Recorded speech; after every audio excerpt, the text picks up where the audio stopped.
Good morning to all of you. I hope you all are fine, and your third chapter, How do organisms reproduce, will continue, and today's topic is budding, fragmentation, regeneration, etc. Budding. In budding, a small part of the body of a parent organism grows out as a bud, which then detaches and become a new organism.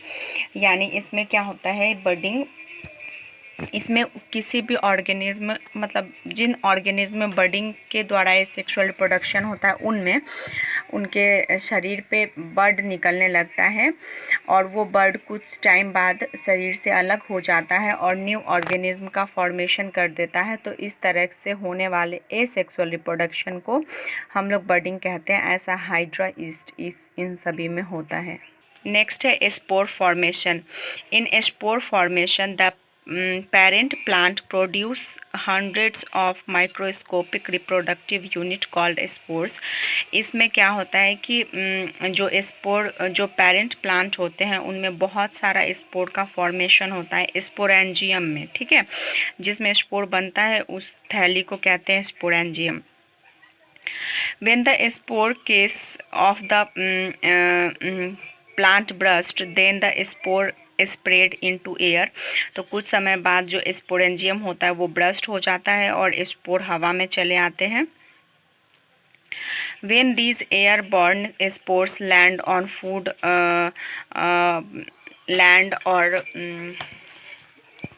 मतलब ये क्या करते हैं कि spore जो होते हैं food पे और इन सब भी मतलब ज़मीन पर आ जाते हैं और फिर फेवरेबल कंडीशन जब होता है तो वो जर्मिनेट करते हैं और न्यू प्लांट बना देते हैं।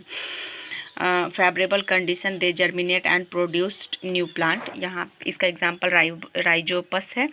आप देखेंगे यहाँ पे राइजोपस का प्लांट है। ये एक फंगस होता है जिसके ऊपर स्पोरेंजियम का निर्माण होता है और इसमें बहुत सारे स्पोर बनते हैं। कुछ समय बाद ये स्पोरेंजियम ब्रस्ट हो जाता है और स्पोर बाहर निकल जाते हैं। फिर ये जो स्पोर्स हैं वो जर्मिनेट करते हैं फेवरेबल कंडीशन आने पर और जर्मिनेट होते हैं तो ये न्यू प्लांट फिर बन जाते हैं। फिर ये प्रोसेस बार बार चलता रहता है। क्लियर। नेक्स्ट है रीजनरेशन। रीजनरेशन में क्या होता है कि पुनः जनन। इस प्रोसेस में मतलब पुराने ऑर्गेनिज्म से अलग होकर नए जीव का फॉर्मेशन होता है तो इसको रीजनरेशन कहा जाता है। The process of getting back of a full organism from its body part is called regeneration. इसके एग्जाम्पल हाइड्रा और प्लेनेरिया होते हैं।